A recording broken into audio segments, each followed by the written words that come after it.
Hello and welcome. Brett Etheridge here, founder of Dominate Test Prep, and in this video I want to break down in crystal clear terms the primary differences between the executive assessment and the GMAT.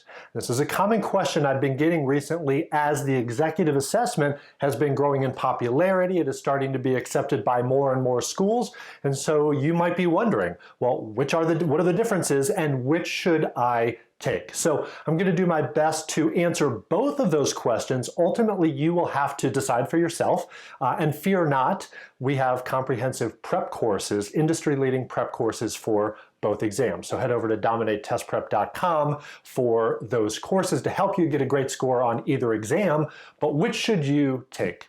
So I'm going to break it down in a bunch of areas. We have a lot to go through, so I'll try to move as quickly as I can. If you have questions, post them below. And I'm actually going to start with the usage question, like which exam is good for what type of degree? Big picture, broad brushstrokes, blanket statement. Historically, the executive assessment has been an entrance exam more for executive MBA programs, or sometimes evening programs, online programs, but primarily EMBA programs, Executive MBA programs. Whereas the GMAT is a test designed for those full-time 2-year MBA programs. So generally that's the way it works. And this is a question you need to answer for yourself first. You need to make sure that you know exactly what test is required for the application requirements for the schools that you are targeting. Start there, right? Because the rest of this stuff, choosing between the executive assessment and GMAT, is only a question you need to answer if in fact the school accepts both exams. Now, there has recently been a blurring of those lines. More and more traditional MBA programs have started accepting the executive assessment as well. So if a school accepts both exams, which should you take? We'll get to that here in a moment. But step number one for you is just to determine what degree are you going for and do they actually accept both? They might literally only ask for the executive assessment, for example, or they might literally say, we want you to apply with the GMAT. Then you don't really have a decision at all. You just have to learn the relevant exam. So that's first and foremost. Now, assuming you have a choice or you're curious and you want to know which to take, what are the other differences? Let's talk about content. So if this circle represents all of the content on the GMAT exam, okay?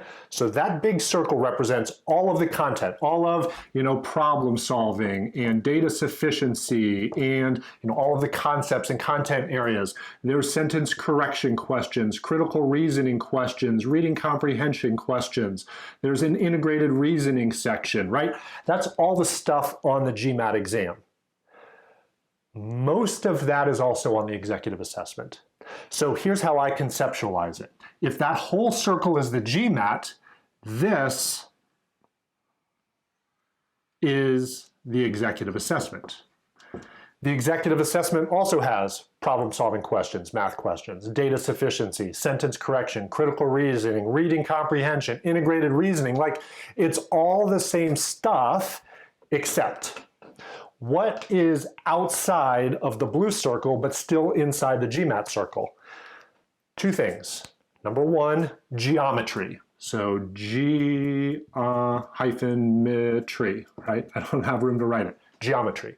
That's the major concept area, the major math concept that is tested on the GMAT but not on the executive assessment. So all the other stuff, there's overlap. Algebra stuff and word problems and just on down the line. It's on both exams, so you have to learn all of it except for geometry. So if you're studying for the executive assessment, no geometry. The second thing that's outside it is the essay. So you have to write an essay for the GMAT, but not for the executive assessment. Is that reason enough to take the executive assessment? Maybe, maybe not. But from a content standpoint, that's really it. A lot of overlap, right? So you're learning a lot of the same stuff. All right, so that's that for content. Number of questions. This is where the differences start to come in. You know, the executive assessment was a test designed specifically in the beginning for executive MBA programs. Executive MBA programs came to the GMAC and said, hey, can you create a new exam or a variation of the GMAT perhaps that is more geared towards busy professionals, because that's who generally is going for executive MBA programs, right? People who are further along in their career, maybe they're still working full-time corporate jobs. And so I'm just giving you the mindset, like this is where the stuff originated. Whereas way back in the day, the GMAT was designed to be a rigorous test to test your ability to perform in a full-time MBA classroom, right? So that's where some of the differences come in, and it starts with a number of questions. You know, the executive assessment only has 40 questions, whereas the GMAT has 79 questions plus the essay, right, the AWA. So you can think of it like 80 questions. So the GMAT's about twice as long, about twice as many questions you have to answer. All the same stuff, but just twice as many questions, roughly, right? So hey, 40 questions versus 79.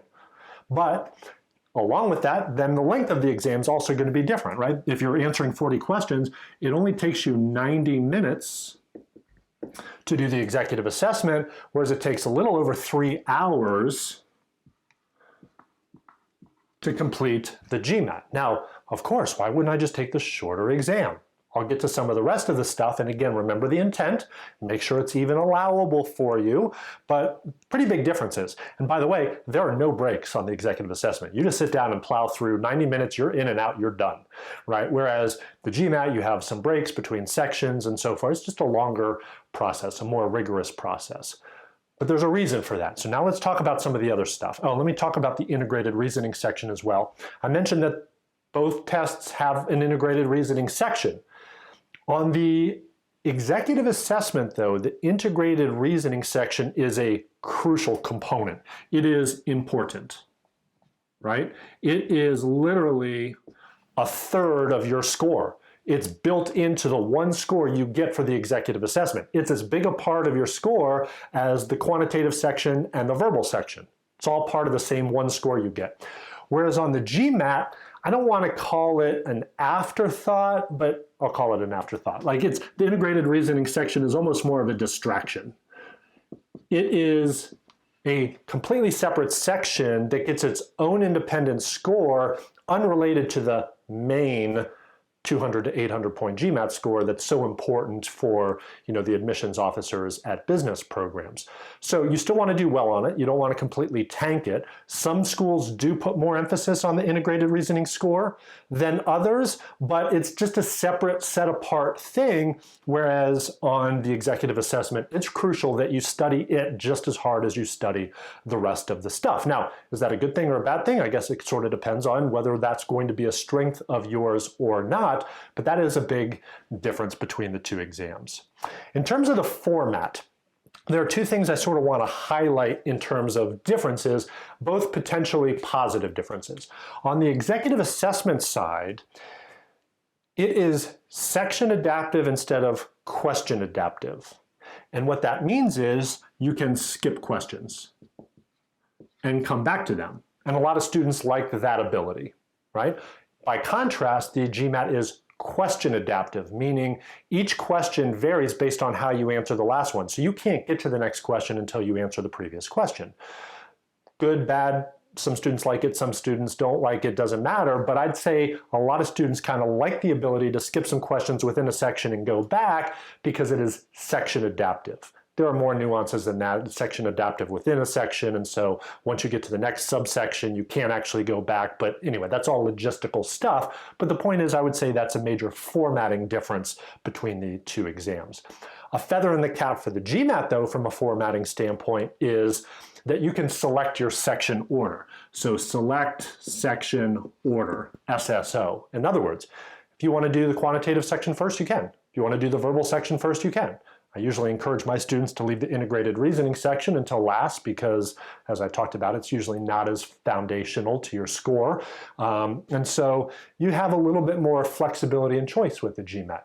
With the executive assessment, you're locked into their prescribed order, integrated reasoning, verbal, then quant. So do you want to be able to choose your order? Hey, go with the GMAT if you do. So those are a couple of differences in terms of the formatting.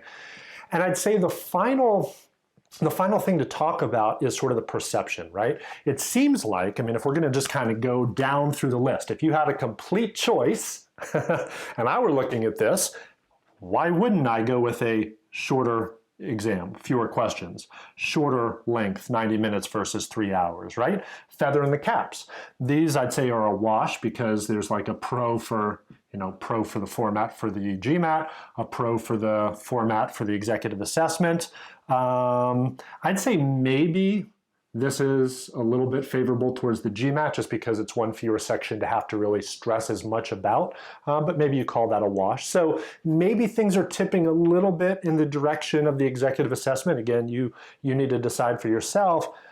But from a perception standpoint, I do want to go back to sort of what I talked about earlier, which is the original intent and design of the exam, which is the GMAT is viewed by most admissions offices as more rigorous, right? There's more to learn. At the very least, you also have to know some geometry stuff, but there are more questions. It's a fuller test, right, of your ability to perform in a business classroom. And that right now, at least, is the perception, whereas the perception of the executive assessment is it's really designed for, busy professionals. Now,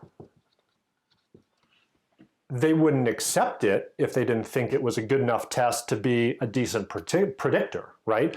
There's a reason it's still required during the admissions process for a lot of business programs.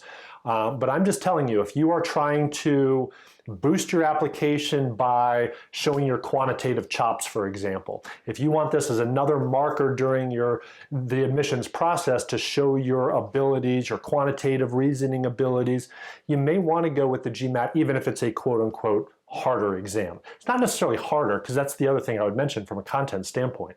Yeah, there are fewer questions, but it's still a lot of content you have to learn for fewer questions. It's almost like I prepared for all of this stuff. Now there's a lot of stuff you prepare for that you might never be asked about because there's only 40 questions.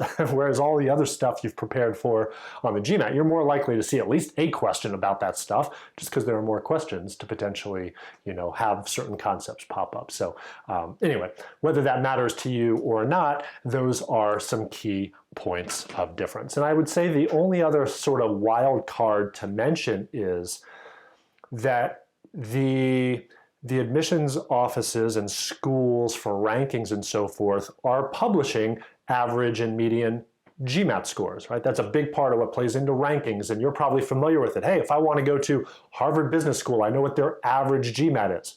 Well, what's their average executive assessment? And actually, at the time of this recording, I don't think Harvard actually accepts the executive assessment. A lot of top schools do, by the way. So maybe they will soon. But the point is, those top schools that do accept the executive assessment, Oxford, so forth, Stanford actually does accept the executive assessment, they're not publishing their average executive assessment scores. So what does that mean? It means they're still accepting it. Might you be able to get in with a slightly lower executive assessment score than a comparable GMAT score just because it won't affect their rankings? Maybe. Food for thought. I don't have any clear evidence of that. I haven't heard that definitively from like an admissions officer, but it just sort of stands to reason that, hey, I like everything else about you as a candidate, but you couldn't quite get a 700 plus on the GMAT, but you got close, but maybe not quite a comparable EA score. Yeah, we'll still accept you because we don't have to report that you got a 650 comparable EA score. Like, does that make sense?